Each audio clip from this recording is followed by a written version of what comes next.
ni Jeremiah, si Rana, at paano niya naman sinagot. Pakiano ng mic bago mo isuot yung sing-sing.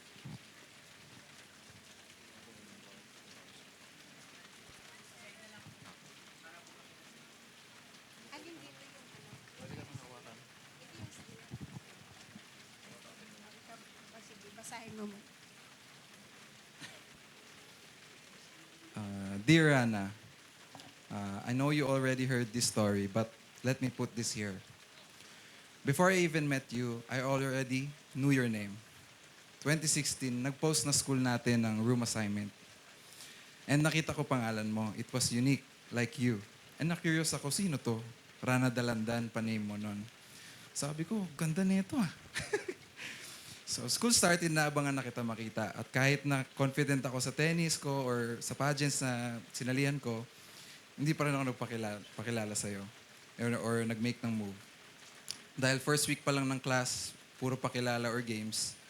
For some reasons, lagi kang nasa tapat ko. Across the room is like sinasadya talaga na I'll have a good view sa'yo. Ang game pa nun was pass the paper and lagay ng impression mo sa tao na may-ari ng paper. So, nasa akin na paper mo, pero ayoko malaman mo na gusto kita. Imbis na ilagay ko maganda, gaya ng ibang guys sa room, nilagay ko cool kid in a good way. A week gone by, nahihiya pa rin ako magpakilala. So, sinok na naman kita sa FB at nag-wow react ako sa old pic mo. Hindi na kinaya, nang papansin na. Sabi ko, Lord, matapang ako sa lahat, ba't sa kanya nahiya ako? Until you asked sa group chat ng section if sinong may printer. Ang bilis ng pagtulong ni Lord. So I saw my chance, minessage kita, printed your assignment. Little did I know, we would be reading God's greatest assignment for us.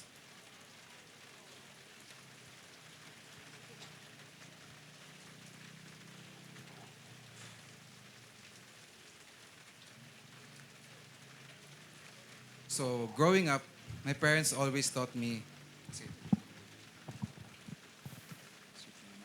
sweet mo naman.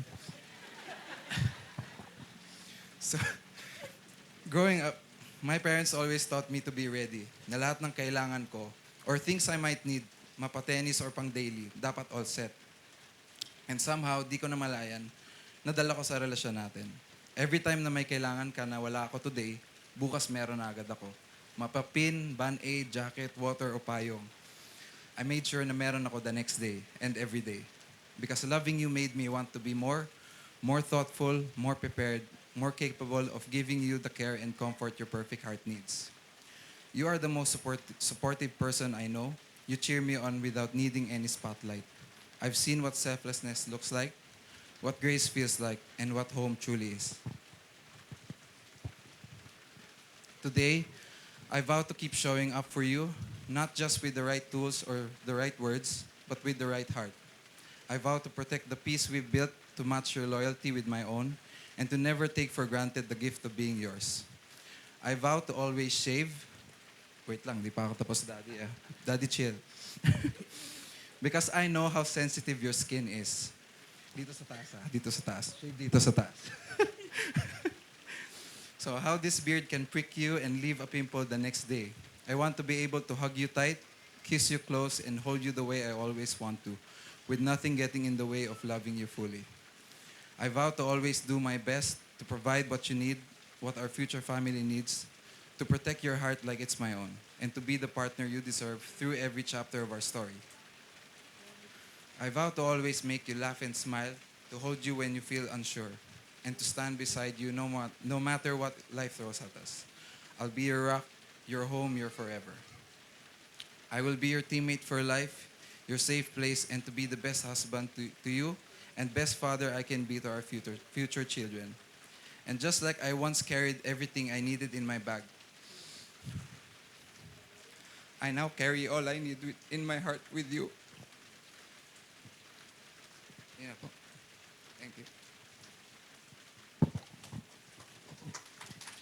Suot mo.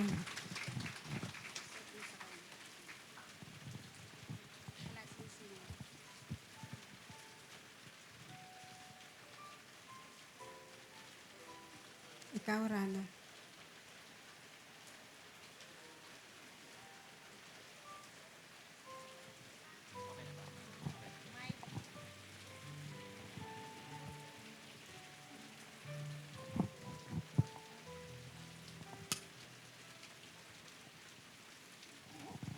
So, ikukwento ko yung side ko of the story.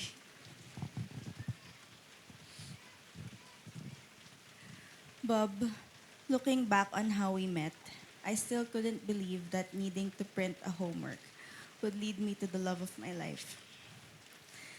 I could still remember the first week of school when we weren't even that close, and yet you kept jokingly telling that one guy to stay away from me. At first, I didn't know what to make of it. Nagtaka ako bakit siya ginagano ni San. Tinanong niya ako kung ano ba daw kita.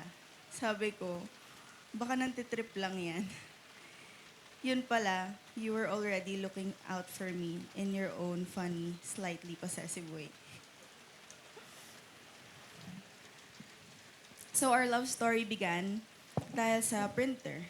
So I asked sa group chat sa class, I said, "Hello, sino may printer? Wala kasi akong mapaprintan sa amin. Pwede ba makisabay tapos babayaran ko na lang?" And you were there. Nag-chat ka agad sa akin saying, "Hi Rana, ako na lang mag-print. Send mo na lang sa akin yung file. Tapos, wag mo na bayaran." I insisted to pay kasi hindi naman tayo close. First time ko nga siya nakausap nun. Pero sabi mo, wag na. Tapos later on, nung naging kami na, kinuwento niya sa akin na nagulat daw pala siya kasi ang dami kong pinaprint. 1 page lang daw pala kasi yung assignment niya. I never believed in slow motions. I thought those moments only existed in movies with dramatic music. But that all changed the day you walked past that corridor. With one look, you had me falling for your smile. From classmates to best friends, from pasabay naman magpa-print to sharing each other's dreams, you have been my constant through every chapter. You've dealt with multiple personalities, yet you've loved me unconditionally. I promise from today and forever, you will no longer walk alone. I promise to walk through every corridor of life with you, hand in hand, heart to heart, slow motion or not, in tears and in laughter, in this world and in the next. I will love you to the end of time. I love you, my Bobby, and I will love you with all of my heart.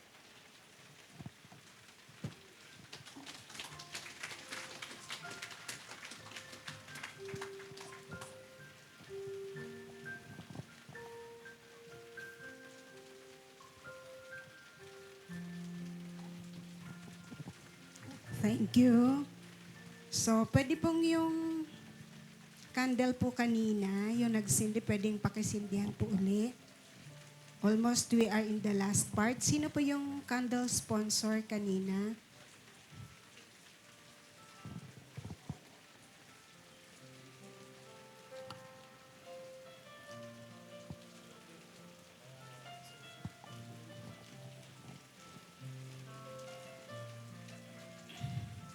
Sabi ko po kanina, ang kandila ay sumisimbolo ng magkahiwalay nilang buhay. Ngayon po ay naway masindihan na, wala na tayo sa ulan. Ang dalawang may sinding kandila ay kumakatawan ng hiwalay na buhay ni na Jeremiah at Rana. Upang maging simbolo ng kanilang pinag-iisang buhay, bawat isa sa kanila ay kukunin ang kandila na kumakatawan ng kanilang sarili, sabay nasisindihan ang malaking kandila na kumakatawan sa kanila bilang pinag-isa.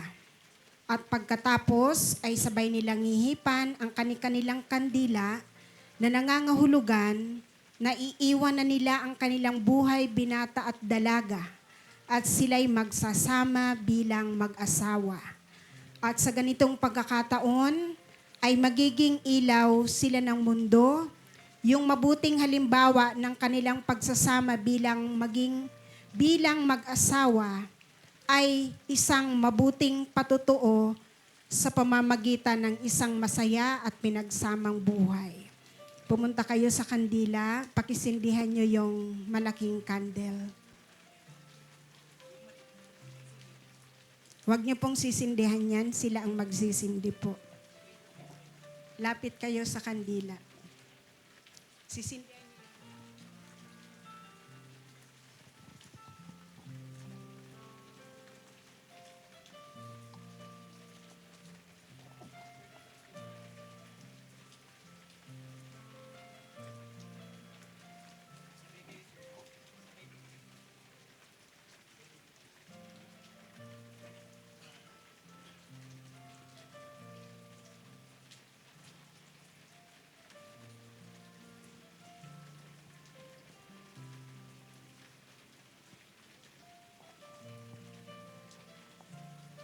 Pakipatay na po ang kanya-kanyang kandila ninyo at balik uli kayo dito sa gitna.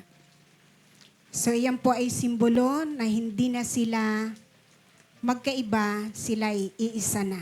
At naway yung sinindihan nila, ang buhay nila ay maging liwanag sa mga kaibigan, sa mga katrabaho na pagdating ng araw ay papasok din sa buhay pag-aasawa. Magkahawak muna kayong kamay habang hawak kayo ng kamay. Magbibigay ako ng tagubilin sa inyong dalawa, Jeremiah and Rana. Yamang tinanggap ninyo ang banal na tali ng pag-iisang dibdib, itinatagubilin kong kayo maging tapat sa isa't isa. Tumingin kayo, eyes to eyes. Rana, pasakop ka't maging mabuting asawa kay Jeremiah at mabuting ina ng inyong mga magiging anak. Magpakasigasig ka sa pananampalataya, pag-ibig at kabanalan. Jeremiah, ibigin mo ng buong puso ang iyong asawa tulad ng pag-ibig ni Kristo, na maglaan ng oras, ng panahon para sa kabutihan na magiging iyong sambahayan at mabuhay na kasama siya at parehas kayong mabuhay na may banal na pagkatakot sa Diyos. So, humarap kayo ngayon, humarap kayong dalawa sa audience. Sa pamamagitan ng kapangyarihan na ipinagkatiwala sa akin bilang Minister of the Gospel from Church of God's Miracles, I am Pastora Ana Villanueva, aking ipinapahayag na sa Jeremiah at Rana ay mag-asawa na alinsunod sa utos ng Diyos at sa Republika ng Pilipinas. At magmula ngayon, sila ay tatawaging Ginoong at Ginang Masyas. Ang pinagsama ng Diyos ay huwag paghiwalayin ng tao. Palakpakan po natin sila. Pagpalain kayo at pag-ingatan ng Panginoon, paliwanagin niya ang inyong mukha, sa harapan ng mga tao at naway yung kaluwalhatian ng Diyos ay sumama sa inyo. Sumainyo ang kapayapaan, biyaya, ngayon at magpakailanman sa ngalan ng Ama, ng Anak at ng Espiritu Santo. Minsan pang tayo'y manalangin, ipagkakatubilin ko po sila sa Panginoon. Panginoong Diyos na makapangyarihan sa lahat, tinataas ko po sa iyo ang mag-asawang ito. Iyo po silang pagpalain. Salamat sa natapos naming ceremony for their wedding. Ang aking pong dalangin, ang lubos na pagpapala sa kanilang dalawa. At mula sa oras na ito ay buksan mo po ang bahay bata ni Rana na magkaroon po sila ng mga supling na magiging bunga ng kanilang pagmamahalan. Salamat sa iyong biyaya at pagpapala sa oras na ito. Dinideklara namin ang maraming pabor na nanggagaling sa inyo. Thank you so much. This is our prayer. Everybody will say amen. So sila pong dalawa ay mag-asawa na. Good afternoon.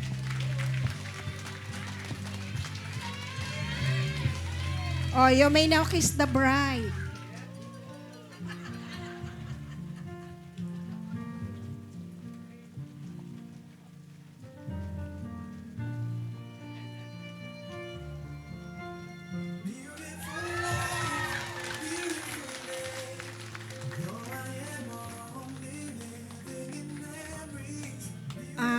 asan po yung marriage contract? Alam niyo po ba para maging totoo ang kasalan, hindi po nawawala ang marriage contract. Kasi kapag walang marriage contract, pwede pong maging walang kabuluhan ang kasal. So, unang-una, I will be the one. Pwedeng maupo muna kayo. At tinatawagan ko yung